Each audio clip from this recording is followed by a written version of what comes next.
Ma insomma la legge del volontariato, si chiama così, legge quadro per il volontariato, è stata approvata dal Parlamento nell'agosto del 1991, quindi oramai siamo a 30 anni fa.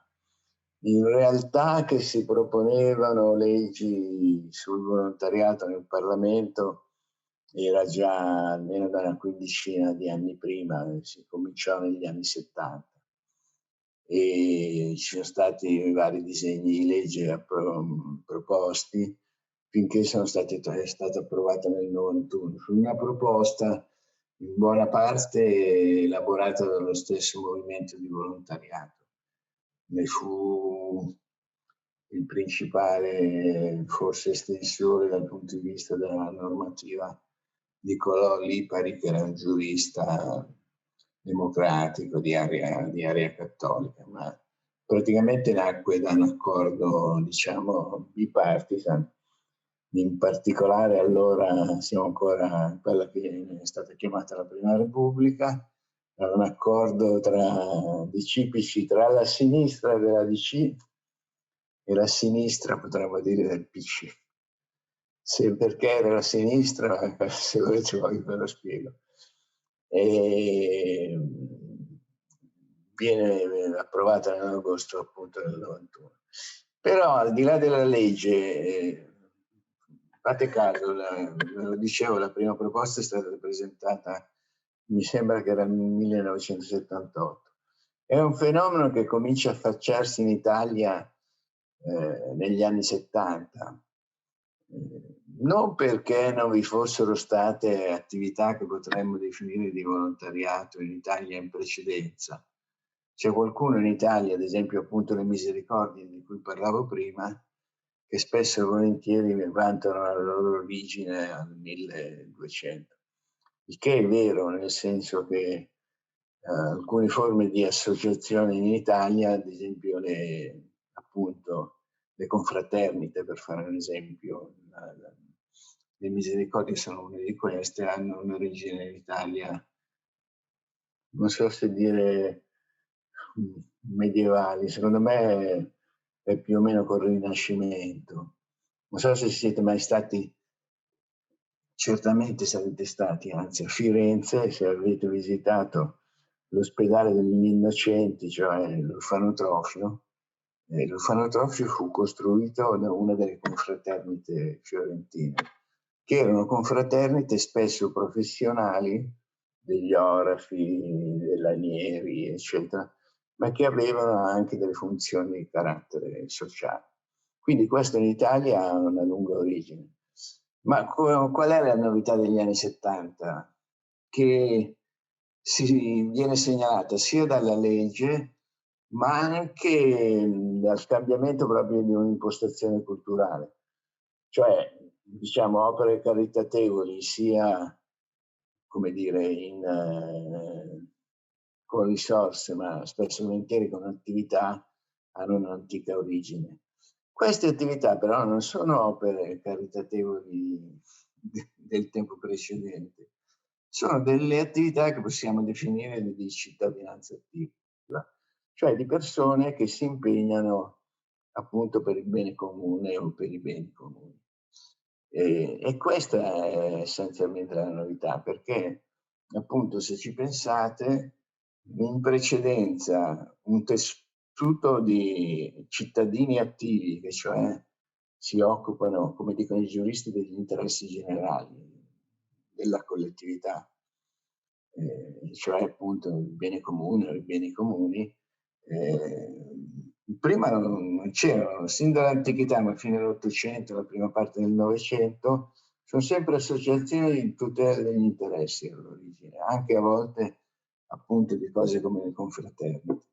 In genere sono associazioni di tutela degli interessi, queste sono molto antiche, ma associazioni che si occupano dei problemi della comunità, no, non ce n'erano, al massimo erano di carattere mutualistico per i soli soci, non per la comunità. Se voi ci pensate un po', vedete che molte delle cose che oggi avvengono sono fatte da associazioni come quelle di cui vi dicevo prima. Pensate, pensate a Libera. Chi è che prima faceva un'attività a favore della legalità? I magistrati, i questurini se lo facevano, non esistevano associazioni che lo facevano. Pensate al tema dell'ambiente, pensa a cose come Legambiente, WWF, Fondo Ambiente Italiano, cioè, ma io ho una certa età, me lo ricordo benissimo, cioè, se risalgo a prima degli anni 70 non esisteva nessuna di queste, non c'erano. È tutto un fenomeno che si arricchisce a partire dagli anni 70, perché ne possiamo, almeno per quello che penso io, ma credo non solo, ne possiamo parlare. Quel che è certo che è un fenomeno che da allora è andato continuamente crescendo. Io con un gruppo di ricercatori dell'Università del Mezzogiorno e anche con l'Istituto Centrale di Statistica, l'Istat, sto facendo un lavoro cui i dati usciranno forse in autunno, su volontariato terzo settore nel Mezzogiorno. Dentro quei dati ci sono dei dati relativi alla crescita del volontariato almeno negli ultimi 20 anni. Forse se volete se lo vado a cercare qualcosa comunque su questo andamento in Italia, in particolare nel Lazio, perché questo lavoro l'abbiamo già fatto per il Lazio, ce l'ho, potrei anche condividerlo. Comunque, quel che si vede bene da questi grafici è che l'impegno dei cittadini in associazioni tipo quelle che abbiamo detto adesso, negli ultimi 20 anni, perché quei dati partono dal 98 e arrivano al 2018, sono in continua crescita, mentre il volontariato, perché c'è stato un volontariato anche nei partiti e nei sindacati, invece è in calo continuo. Quindi abbiamo una contrazione di alcune associazioni più di tutela degli interessi per certi aspetti il calo, no? Di tutela degli interessi, a volte non solo perché le associazioni di tutela degli interessi hanno fatto anche altro. E abbiamo un continuo invece crescita delle forme che in Italia si sono prevalentemente chiamate di volontariato, ma direi che più correttamente si possono chiamare di cittadinanza attiva. Da questo punto di vista la normativa italiana ha recepito questo fenomeno con diverse leggi. Una è quella del volontariato. Poi a comporre quello che è stato chiamato il mondo del terzo settore ci sono anche altri. Le cooperative sociali, che è un ramo particolare di cooperative, le associazioni si chiamano di promozione sociale. La legge relativa è del 2000, mentre quella sulla cooperazione sociale è del novembre sempre del 91. Sono tutte leggi che iniziano dicendo che si vuole favorire la partecipazione, gli interessi generali, eccetera. E poi è sorta nel 97 attraverso un decreto legislativo anche la categoria delle onlus. Le onlus erano, perché sono state abolite dalla riforma, erano una categoria fiscale, cioè veniva riconosciuto ad enti anche di diversa natura giuridica, quando onlus vuol dire organismi di utilità sociale, se svolgevano una funzione di questo tipo potevano avere natura giuridica diversa, essere delle fondazioni o altro, veniva riconosciuto dei vantaggi fiscali. Vantaggi che erano di diritto, si chiamano onlus di diritto, le organizzazioni di volontariato e le cooperative sociali. Le altre dovevano sottoporsi a un esame per essere riconosciute tali. Però insomma c'erano le organizzazioni di volontariato, l'associazione di promozione sociale e poi anche le onlus. Diciamo un mondo che è appunto cresciuto molto. Per finire proprio in questa introduzione, rimanendo ai volontari che è l'aspetto un po' che caratterizza, direi, prevalentemente questo mondo. I volontari, sempre nell'indagine di cui vi dicevo che vede la crescita, perché è un'indagine che viene fatta annualmente, ti chiede a un gran numero di cittadini, perché è un'indagine campionaria ma molto estesa, che tipo di attività, di partecipazione, di volontariato ha fatto nell'ultimo anno. Diciamo, l'ultima indagine calcola una presenza di circa 6 milioni di volontari in Italia e, come vi dicevo, continua a crescita.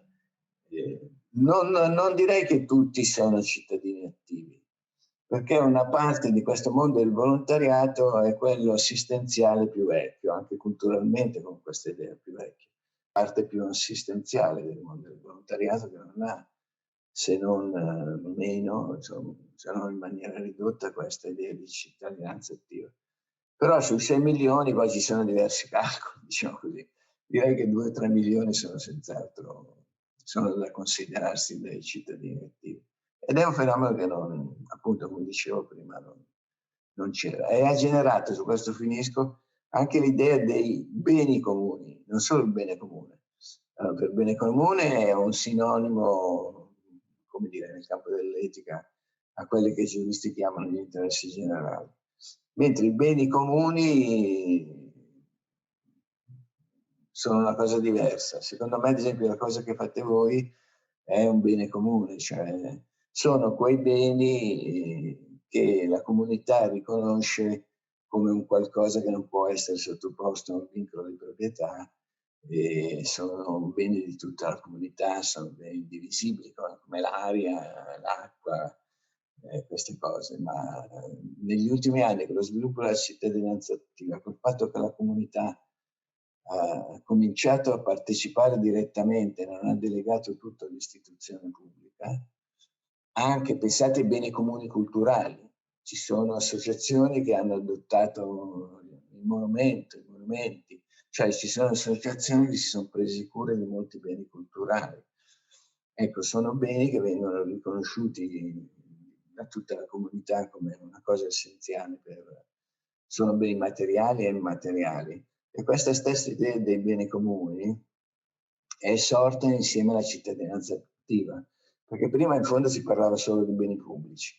Però i beni pubblici hanno il difetto che a seconda della giunta del governo li possono comprare e vendere, non sono più pubblici.